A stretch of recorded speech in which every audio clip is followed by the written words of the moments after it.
Spring for Sophie by Yael Werber, illustrated by Jen Hill.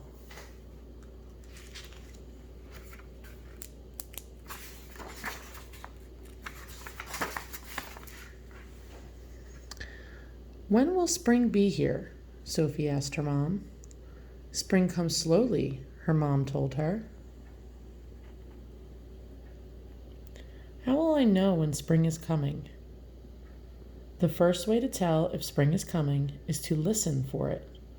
When you hear the birds start to sing their songs to each other, that's when you'll know spring is coming. That's what spring sounds like. So Sophie listened.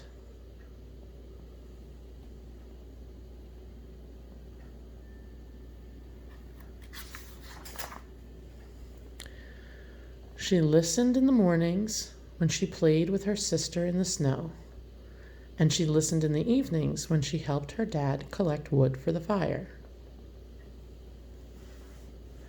At first she couldn't hear anything except for how quiet the world was when it was covered in snow. But one day, as she walked with her mom to get the mail, she heard the first chirps. Every day she heard more and more. First the chickadees, and then the mourning doves and the robins. Soon she could hear all kinds of birds calling to each other, announcing that spring was coming.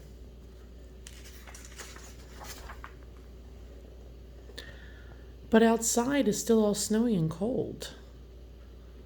How will I know when spring is getting even closer? Sophie asked. You'll have to use your feet, your dad said. When you start to feel the ground get softer and muddy, that's when you'll know spring is getting even closer. That's what spring feels like.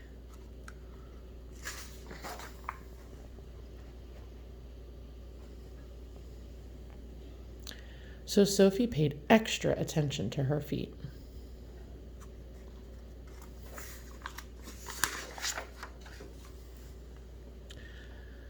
When she walked in the woods with her dad, the ground was still slippery and hard, and she had to hold her dad's hand.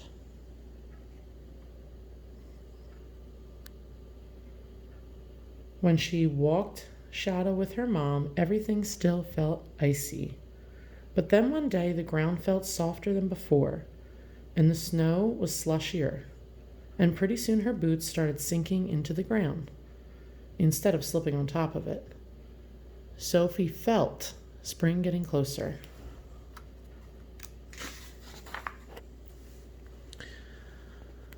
But it's still not spring, Sophie said, and she sighed when she had to put on her hat and gloves to go outside.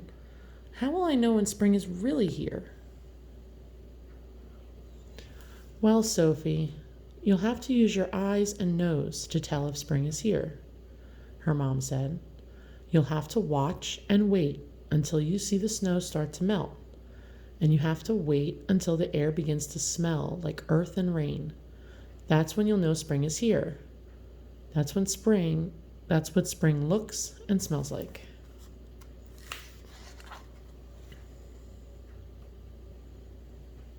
So Sophie watched.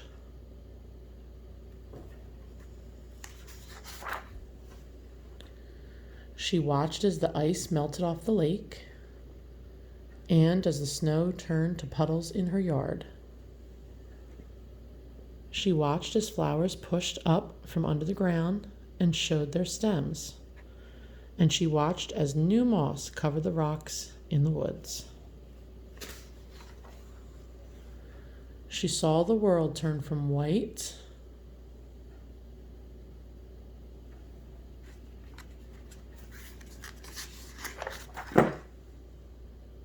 to green.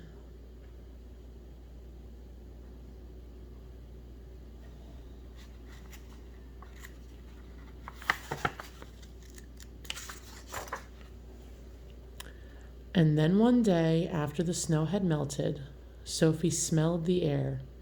She quickly put on her rain boots and raincoat and ran outside. Sophie looked up at the sky as the rain started to fall. Sophie, what are you doing? She heard her dad call.